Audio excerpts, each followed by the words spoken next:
ഞാൻ class teacher ആയിരിക്കുന്ന ഈ ക്ലാസ്സിൽ എല്ലാവരും പാസ്സാവണം എന്നുള്ളത് വളരെ നിർബന്ധമുള്ള കാര്യമാണ്. പക്ഷെ എന്റെ പ്രതീക്ഷകളൊക്കെ തെറ്റിച്ചത് ഒരേ ഒരാൾ മാത്രമാണ്.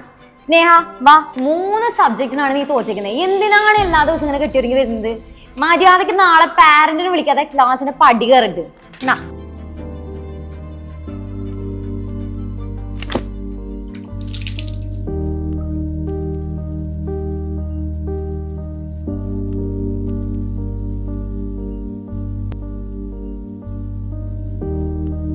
ഇതെന്താമോ ഇത്? 3 സബ്ജക്റ്റിന് ഫെയിലോ? നീ സ്കൂളിൽ പിന്നെ എന്തുണ്ടാക്കാൻ പോവാണ്? നീ പറയുന്ന സാധനങ്ങളൊക്കെ വാങ്ങിച്ചിരുന്നില്ലേ? പഠിച്ചാ മാത്രം പോരെ? നീ അമലിന്റെ അമ്മേനെ കാണാൻ ഞാൻ എന്ത് പറയും? PTA മീറ്റിംഗിന് ഞാൻ വരില്ല. എനിക്കൊന്നും പറയാലോ, നീ നിന്റെ അച്ഛനെ കൊണ്ട് കാണിക്കും.